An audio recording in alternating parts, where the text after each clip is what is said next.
Quase 7 milhões de eleitores do Ceará estão aptos a votar no próximo dia 6 de outubro, data do primeiro turno. A expectativa é que pelo menos 2 cidades cearenses, Fortaleza e Caucaia, tenham uma segunda rodada de votação, de acordo com o Tribunal Superior Eleitoral. A disputa para os cargos de prefeito e vice-prefeito pode ser levada para o segundo turno em cidades com mais de 200 mil eleitores. Isso também acontece quando nenhum candidato alcança pelo menos 50% mais um dos votos válidos no primeiro turno. Na prática, os eleitores conhecem esses critérios, mas não entendem como funciona.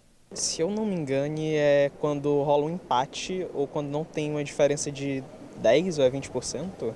Já acima dos 200 mil. Eu não sei, porque tem vários fatores, né, que levam. O segundo turno, se eu não me engano, acontece quando a cidade tem mais de 200 mil habitantes, né? A legislação ela prevê que aquelas cidades que têm mais de 200 mil eleitores e que no primeiro turno nenhum dos candidatos receba mais de 50% dos votos válidos mais um, então naquela cidade haverá segundo turno. Ou seja, para não ter, o candidato mais votado precisa conquistar mais da metade dos votos dos eleitores que compareceram à urna e deram o voto válido. Aqui no Ceará, apenas as cidades de Fortaleza e Caucaia poderão levar essa decisão para o dia 27 de outubro, ainda de acordo com o TSE. Em relação à última eleição, essa lista aumentou.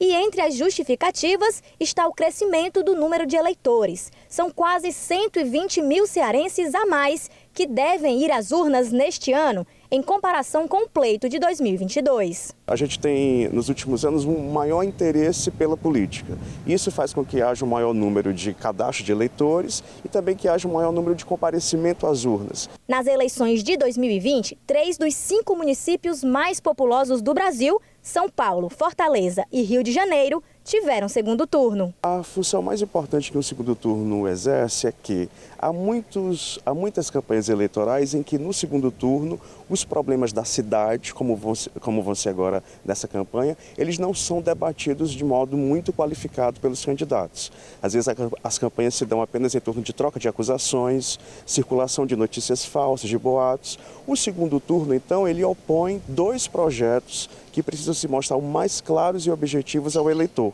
Então, a principal função para a democracia de um segundo turno é que, finalmente, os problemas da cidade, aqueles problemas que importam, né, as decisões que serão tomadas, elas são confrontadas das 2 candidaturas. O objetivo desse sistema é garantir que os candidatos sejam eleitos com a maioria absoluta dos votos.